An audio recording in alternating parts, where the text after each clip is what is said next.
It's very simple and एक simple सा वो है, you know, but Okay.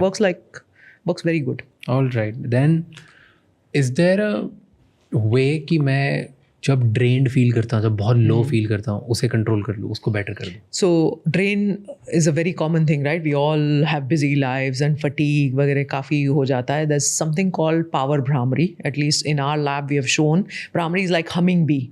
So humming bee होता है वो deep breath लेते हो और humming sound करते हो. So nitric oxide, vasodilatory substances brain में produce होते हैं. वो brain को एकदम से relax भी कर देता है और focus भी कर देता है. So it is like a quick reset.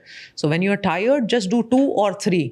But at that time, don't focus on anything else. It should be like power as in essentially you're cutting off all the other distractions. You maybe अगर आप light white बंद भी कर लो तो भी बहुत अच्छा है. आप completely dark कर लो, close your eyes and then do the humming bee. Very powerful.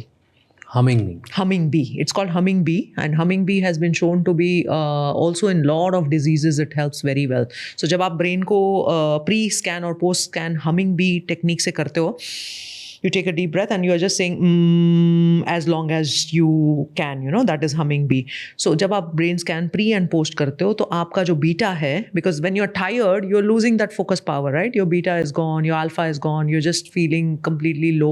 So वो उसको बढ़ाता है, high beta भी करता है and gamma करता है. The beauty of it is it gives paroxysmal gamma. अब gamma आ गया तो life is... मैं योगा टीचर, हमारे सेशन के एंड में she makes me take deep breath and then वो मुझे से कान बंद करा के करने के लिए बोलती है. क्या होता है उससे? That is Brahmari. That is humming bee. Same. तो ये षण्मुखी मुद्रा बोलते हैं and exactly the same. Yes, closing the eyes like that precisely, and that's super powerful. काफ़ी सारी डिजीजेस आप हमिंग बी से ठीक कर सकते हो. Like people with anxiety, lack of focus, ADD, attentional issues, all this you can fix it as even as a prescription, even as a therapy. Brain में होता क्या है फिर? वही high beta and then gamma. So when the gamma comes in, automatically high beta and gamma simple language में समझा. Efficiency of your brain is improved in anything that you want. तो Optimizing the efficiency. कभी भी ऐसे intense situation उसके पहले ये कर लूँ? बिल्कुल. आपको अटेंशन चाहिए, फोकस चाहिए, आपको डिसीजन चाहिए, आप थकान हो गई है, पावर चाहिए, you want to fight back everything.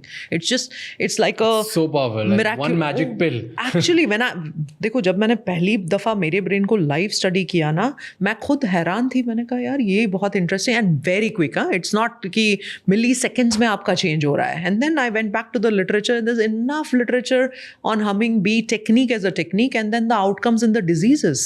So when we have something very simple, easily available and this, we should optimize the use of it. And कितना करना चाहिए, कितनी देर? 3 से 4 rounds, 3 to 4 rounds every single day.